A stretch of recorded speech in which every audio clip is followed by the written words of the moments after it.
It's a turkey day. This is perhaps the last Wild Turkey Master's Keep ever. Maybe. This possible final release of Wild Turkey Master's Keep is called Beacon. It's a blend of two different age-stated bourbons, one of which makes this Master's Keep a bit different from the rest. Let's taste it, talk price, give you all the details, and you can only find right here on the Mash and Drum.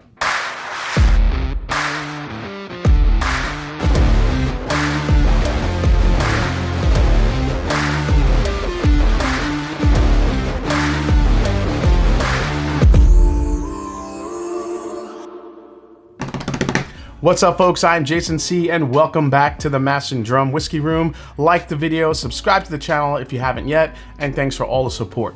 So first things first, this is going to be the last Master's Keep for the foreseeable future. Could it come back down the line? Sure it could, like anything else, but as it was stated by Bruce Russell on the Mash and Drum, never say never, but for now, we're not sure when we will see this again.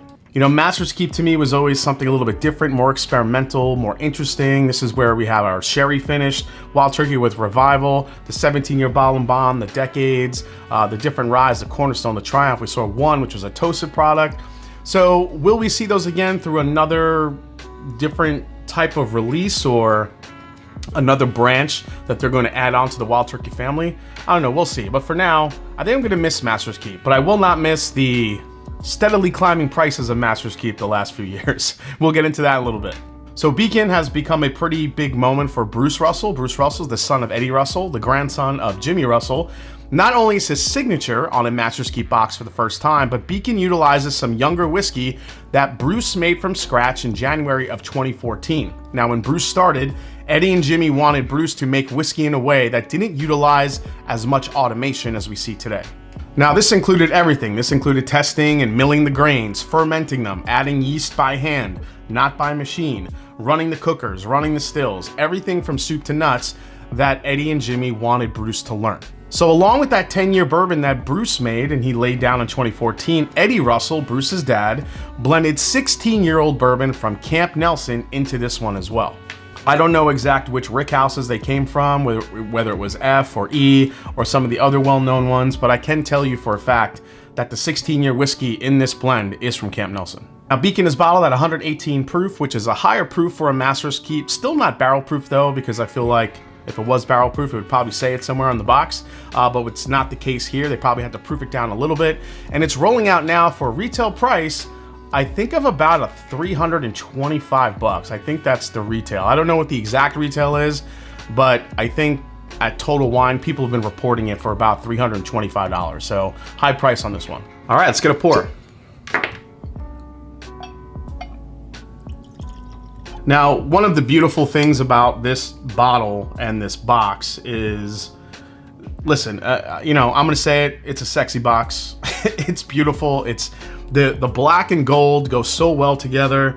There's actually this texture on the box that makes it look like, if you've ever looked on the inside of a charred barrel, it looks like wood char on the outside of the box, which is just such a cool little touch.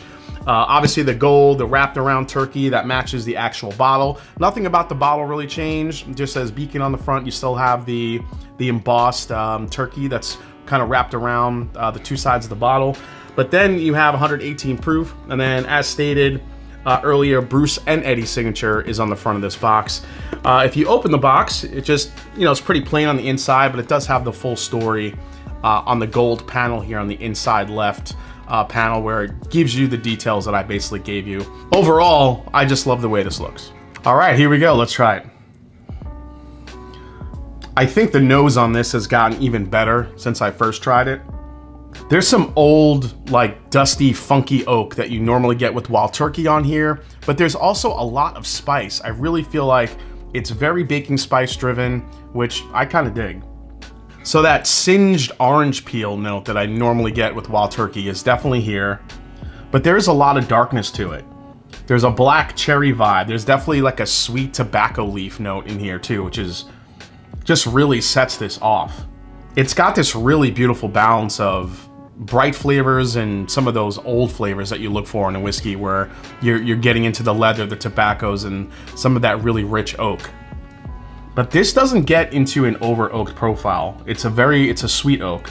Although, you know, you can tell there's some age there.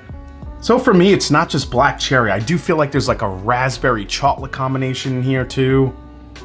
It's just, there's a lot of depth to this one, and I just can't wait to see how this continues to open up.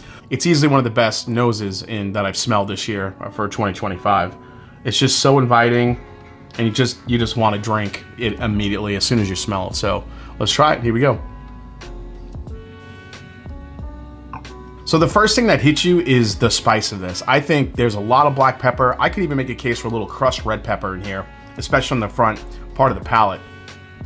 But then once you get past the initial spice, then it's just all like deep, rich oak, sweet oak, not over oaked or not overly drying at all. And then it gets into the orange and this like chocolate covered raspberry, like Ghirardelli chocolate candy. It's so rich. And then I'll get into the finish here in a little bit. I'm gonna let that simmer for a little bit. I feel like I'm picking up a little Fig Newton now. Some of the darker flavors, maybe like a raisin or a fig is starting to come through. I know some people have asked, does this taste like dusty turkey, like, you know, turkey from like the 80s or the 90s? And, you know, aside from the heavily driven spice that this has, I think there could be shades of it in there, especially with that oak profile, maybe getting into a little bit more of a funky type of flavor profile that you get in some of those bourbons from the 80s and 90s. However, I love the spice of this. I think it kind of sneaks up on you in some aspect, especially when you get into the second and third sips. The first sip, I feel like the spice gets you immediately, and then by the second and third sip, you're starting to get all the richer flavors, the sweet flavors. Again, that like cigar box note with the tobacco, the sweet tobacco, the oak, a lot of oak, but sweet oak, but not drying oak either. It has a nice balance. Then you get into, again, that chocolate cherry raspberry combination that is just so decadent. It's so delicious. Let's go for another sip here. So if I have to compare this to something, I don't know if you guys remember the single Rickhouse Camp Nelson F. If any of you guys were lucky enough to try that one, another $300 bottle, by the way. But that bottle, which was my bourbon of the year that year, I feel like this reminds me of that, but with more oak and more balance and a little bit more of an elegant profile. I think the first thing that people are gonna ask here, oh, is it better than Russell's 15? Russell's 15 seems to be now the benchmark that all wild turkeys are compared to. And for good reason. It was an incredible whiskey. I did compare this to 15, and while I still do love 15, I do think that 15 has a little bit more of a punch you in the mouth type of flavor profile. I think the oak is a little bit more in your face, a little bit more medicinal than this is. But I do think the Beacon is actually a little bit better balanced than the 15 is. This just, it's got the oak, but it's got a lot of the sweet. It's just a beautifully blended bourbon. Man, I just think the combination of flavors here is just fantastic. And I do think it still gives you everything you want from a wild turkey product. It feels and tastes like wild turkey. Doesn't feel like something different or something else. It's all the best attributes of wild turkey that wild turkey fans love. It's got those signature notes, but everything is just amped up. It's perfectly blended. Nothing is trying to fight one another. Sometimes the oak tries to take over, the sweet tries to take over. This is such a perfect blend of both. It's a fantastic release. You know, to be honest, I was scared about this bottle a little bit because I really wanted to like it. I wasn't that crazy about Triumph. I didn't really think it was worth $300. Voyage with the rum finish, I thought it was a really well-finished rum bourbon, but I still didn't like the price for it. So, you know, for me, Master's Keep the last few years have been kind of, you know, I like them, but I don't think they're $300 good. This, I'm still not sure if it's $300 good to the most of you watching, but as far as a turkey product goes, at 118 proof for what you're getting, this is everything you would want a really, really good wild turkey bourbon to be. So before we go to the final breakdown, it's time for the question of the day.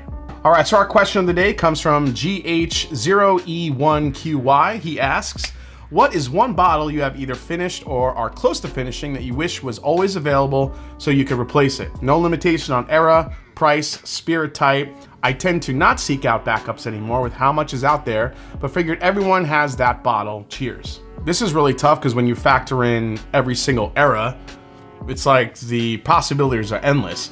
But the ones that probably jump out most would probably be Booker's Rye. You kind of wish that would come back for the same quality. You just kind of go and grab that bottle. Obviously the Julian Van Winkle era of Pappy bottles, if those were actually available anymore from Stitzel Weller. Wild Turkey Cheesy Gold Foil, that 12-year, that's one that I would love to be able to buy again. But if we're talking about more modern whiskeys, I think there are a couple. One of them that stands out is the first ever Chateau de Labaude from Bardstown Bourbon Company. That Armagnac finished Chateau de Labaude batch 1 using MGP whiskey was, I think, perhaps the greatest finished whiskey of all time. It was so good. That's a bottle, if you're talking about a more modern bottle that I wish I can just walk in and buy again all day, every day, it's going to be Chateau de Labaude batch 1 from Bardstown Bourbon Company. And last one, I'll give you a little curveball. I'll throw a scotch at you. Can Ardbeg bring back the Dark Cove committee release?